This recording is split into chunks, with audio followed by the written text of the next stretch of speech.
Aujourd'hui, on découvre toutes les preuves de mathématiques du probatoire dès 2012. On commence avec l'exercice 1. On nous donne P de x égale cosinus de 4x moins 5 cosinus de 2x moins 6. On doit exprimer P de x en fonction de cosinus de 2x seulement, puis résoudre dans l'intervalle ouvert moins pi, puis l'équation 2 cosinus carré de 2x moins 5 cosinus de 2x moins 7 égale 0, et enfin placer les solutions sur le cercle trigonométrique. On enchaîne avec l'exercice 2. On a un tableau statistique avec les classes 15 à 20, 20 à 25, 25 à 30, 30 à 35 et 35 à 40, avec des effectifs 40, 30 et 20.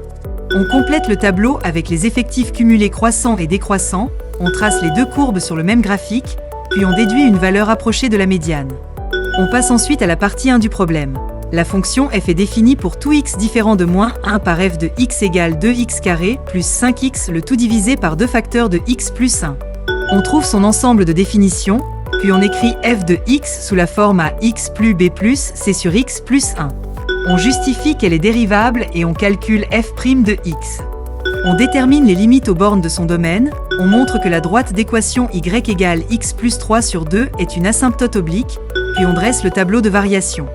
On prouve ensuite que le point de coordonnées moins 1, 1/2 est un centre de symétrie de la courbe, puis on écrit l'équation de la tangente au point d'abscisse 0, et enfin on trace la courbe et la tangente. On termine avec la partie 2, on considère le point A de coordonnées 1, moins 1, et la droite dépassant par le point B de coordonnées moins 4, 0, avec comme vecteur directeur le vecteur de coordonnées 1, 1. Le cercle C' a pour centre A, et il est tangente à la droite D. Tu dois donner une équation cartésienne de D, on place A et B, on trace la droite et le cercle. Puis on étudie le point H de coordonnées moins 2, 2 pour montrer que AH est perpendiculaire à D, on vérifie que H appartient à D, et on en déduit l'équation cartésienne ainsi que le rayon du cercle C'. Si tu veux la correction complète, écris simplement au numéro qui s'affiche en bas de l'écran.